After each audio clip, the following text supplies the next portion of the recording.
Olá, seja bem-vindo a mais uma entrevista aqui do Tempo e Dinheiro. Hoje vamos fazer um balanço do que acontece na produção agrícola no Brasil e principalmente as últimas decisões do governo federal, por meio do Ministério da Agricultura, de congelar ou cortar, né, parte ou mais da metade dos recursos do seguro rural. Para tanto, repercutir essa informação e também outros detalhes do que acontece na agricultura aqui no Brasil nesse ano 2025, com reflexos futuros, sem dúvida nenhuma, nós vamos agora até Tocantins conversar com o presidente da ProSoja Brasil, Maurício Buffon, que já está conosco. A quem agradeço a participação, presidente.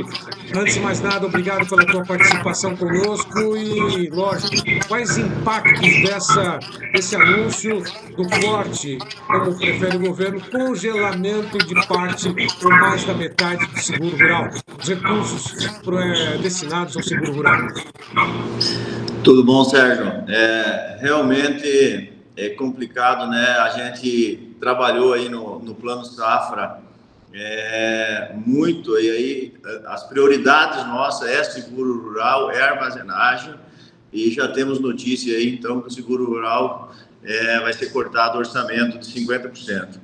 Nós temos que lembrar que o seguro é uma ferramenta muito importante, traz aí uma tranquilidade para o produtor, para o sistema produtivo, não só para o produtor, como o sistema produtivo em geral, inclusive para quem financia a atividade agrícola, né? Nós tendo um seguro que funcionasse realmente da forma correta, nós teríamos inclusive um acesso a crédito muito mais fácil. Então, é lamentável que o governo federal trabalhe dessa forma e continua não valorizando o produtor rural. Tirando dinheiro de seguro, com certeza tira dinheiro também do crédito rural, e isso vai trabalhar para, num momento ou outro de dificuldade, o produtor rural se endividar. O produtor se endividando vai acumulando conta, acumulando, uma hora ou outra o governo federal precisa socorrer essa parte que não conseguiu ir por problemas climáticos ou até por preço. Então,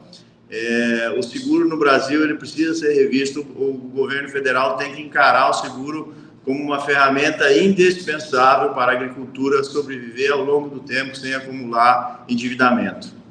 O senhor considera que foi uma surpresa ou havia de se esperar novas notícias, e principalmente para aquele que produz alimentos, que mantém o PIB aqui do Brasil do lado positivo, né, que é o agronegócio brasileiro? O senhor viu com surpresa esse anúncio ou tudo pode se esperar? Desse governo, do jeito que está hoje, tudo pode se esperar, né? Falta de alerta, falta de levar as propostas, e como prioridade aí não foi, né? Alertado foi, levado tudo, essas questões, mas o fato do governo, ele realmente não trata a agricultura como ela precisa ser tratada, porque nós temos que lembrar, uma agricultura bem estabilizada, bem trabalhada, ela traz segurança alimentar, ela traz todo esse conjunto aí que o Brasil precisa, o mundo precisa da parte da produção de alimentos. Infelizmente, o governo não está tratando a agricultura de uma forma séria, né? Porque toda vez que nós tiramos dinheiro que é investido, ou seja no seguro, ou seja em custeio da produção, num certo momento, isso vai refletir lá na prateleira do supermercado com alimentos mais caros. Cada vez que você tira a oferta de alimentos do supermercado, a população acaba pagando essa conta. Nós vimos isso muito claramente o ano passado, e essas ações de uma a uma do governo federal não valorizando e não investindo o que precisa ser investido na agricultura, vai levar novamente a uma inflação de alimentos. Eu não tenho dúvida disso. Bom, e de alguma forma o governo, por sua vez, não corta os gastos, né? Continua gastando e a saga é de arrecadar cada vez mais, né? Chegou um momento que acabou o dinheiro, né? E quem vai ser penalizado com isso tudo? Quem está aqui do lado do consumidor, né? Como o presidente mesmo disse, né? Os supermercados, vai gerar um processo inflacionário e para produzir vai ter um custo maior também, mais elevado ainda, né? Isso tudo vai encarecer a produção também agrícola, né? Com certeza, né? A insegurança traz, não tendo investimento como deve ter na parte de investimento nas lavouras, isso vai trazer. O fato é que o governo precisa fazer né, o dever de casa, a reforma administrativa, ela é imprescindível nesse ponto, nesse momento para o Brasil, mas infelizmente o governo não enxerga, eles simplesmente tentam aumentar impostos, né? A nossa sorte ainda que nós temos aí com uma FPA muito forte aí que não está deixando isso acontecer, mas está se estagnando a economia e de certa forma isso vai refletir em todos os sentidos, aí, inclusive nos preços de alimento, né? Então, se o governo não parar e não fazer esse dever de casa, que é fazer a reforma, fazer os cortes de gasto que o setor público precisa fazer, nós passaremos aí um período muito crítico, inclusive nos preços dos alimentos, né? Não, e com relação ao Congresso, né, a FPA está destoando, né, entre aspas, né, daquilo que o Congresso deveria estar atuando. A frente parlamentar ainda continua, pelo menos, atendendo, buscando atender aos interesses dos produtores, a produção agrícola, né, a produção de comida, né, quando a gente se fala aqui no Brasil. O senhor acha que dentro do Congresso Nacional a FPA está fazendo um trabalho importante, está se destacando ou poderia fazer mais? Olha, é muito difícil cobrar hoje a FPA porque ela está apagando um fogo a cada semana que o governo emite aí novas medidas aí, ou seja, IOF, ou seja, tentando aumentar impostos aí, né? Nós vemos numa decorrência de muitas ações, né? O decreto de fogo, enfim, é uma série de afrontas que vem e a FPA sim está fazendo o que tem que ser feito nessa defesa, né? Agora é lógico, nós temos que construir, nós temos que trabalhar para frente com medidas produtivas e inclusive para dar uma sustentação para a agricultura, e essas sim, elas estão ficando de lado, nem tanto por falta de compromisso da FPA, como esse ataque severo do governo para cima do setor, e a FPA está direcionando as suas forças para nos defender. Então, ainda a nossa trincheira que tem ali, né, liderada pelo nosso Pedro Lupion, Tereza Cristina, Alceu Moreira, como outros deputados ali que fazem muito frente ali, é a nossa trincheira ainda que temos conseguindo sobreviver. Agora, presidente, como é que está o avanço, as questões voltadas ao licenciamento ambiental?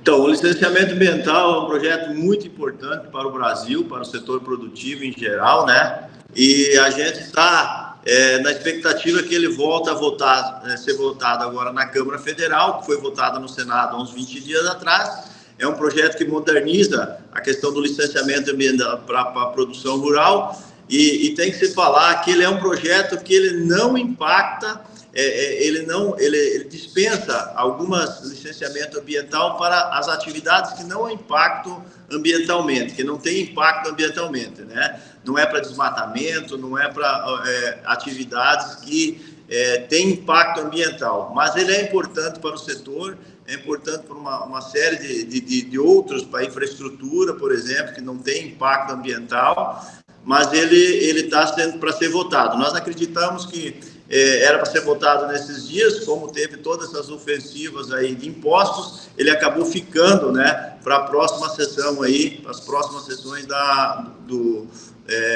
Câmara Federal. Então, estamos aguardando aí para ver se a gente consegue votar isso aí e que ele seja sancionado aí para a produção continuar trabalhando.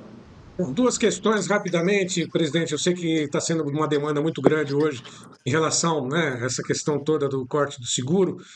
Primeiro, né, a questão de mão de obra. Nós vemos que várias regiões, nas mais variadas atividades, do hortifruti, né, fruticultura, para o café, falta mão de obra porque tem o Bolsa Família. Ocorre o mesmo aí no estado de Tocantins? Ocorre. Os estados, principalmente do Norte e Nordeste, aqui é muito grande o assistencialismo e tem muitas pessoas que não procuram aí se colocar num posto de emprego porque estão dentro dos programas de governo aí. Então, é uma dificuldade aí do produtor rural em todo o Brasil, mas aqui do Norte e Nordeste é ainda mais. Agora, presidente, finalizando, mais uma vez, o Rio Grande do Sul enfrenta problemas climáticos, né? Começou em maio do ano passado, nós vimos aquela tragédia toda. E agora, mais uma vez, as chuvas intensas, né, deixam lá os produtores, mais uma vez, sem, né, expectativa com relação ao futuro, principalmente porque a ajuda não chegou. A ProSoja Brasil tem um recado, está se solidarizando com também a situação dos produtores gaúchos. Que recado o senhor deixaria para poder finalizar, principalmente aos produtores que estão nos acompanhando lá no Rio Grande do Sul? Olha, realmente, né, são duas situações. Uma já o que vinha ocorrendo no passado, aí, com 3 anos de seca, mais um ano de enchente no ano passado, agora de novo com enchentes severas, né? Então é lamentável que venha passando por esse momento, né? É o clima, isso não temos o que a gente fazer, né? O que a gente pode deixar, porque nós estamos trabalhando, né? A semana, faz 15 dias atrás, aí que começou a andar o projeto lá do Luiz Carlos Reis, do senador do Rio Grande do Sul, para a securitização. A ProSoja Brasil vem trabalhando junto com o senador, dando todo o apoio, colocando a equipe para trabalhar, para achar os recursos, para poder fazer esse projeto andar. Então, a gente, como a ProSoja Brasil, está trabalhando aqui no Congresso para ver se conseguimos, né, que emplaque esse projeto da securitização para poder amenizar, né? Porque nós temos que lembrar que uma securitização ela acaba ajudando os produtores no endividamento via banco, né? Mas nós sabemos que a agricultura é muito mais do que banco, né? Tem empresas, tem trades, enfim, tem uma série de outras empresas que investem na agricultura, no produtor, e às vezes na securitização isso não vai atingir. Mas é uma forma de nós, pelo menos, amenizar o problema do Rio Grande do Sul. Então, as forças da ProSoja, tanto do Rio Grande do Sul quanto da ProSoja Brasil, está toda envolvida para trabalhar nesse propósito aí da securitização.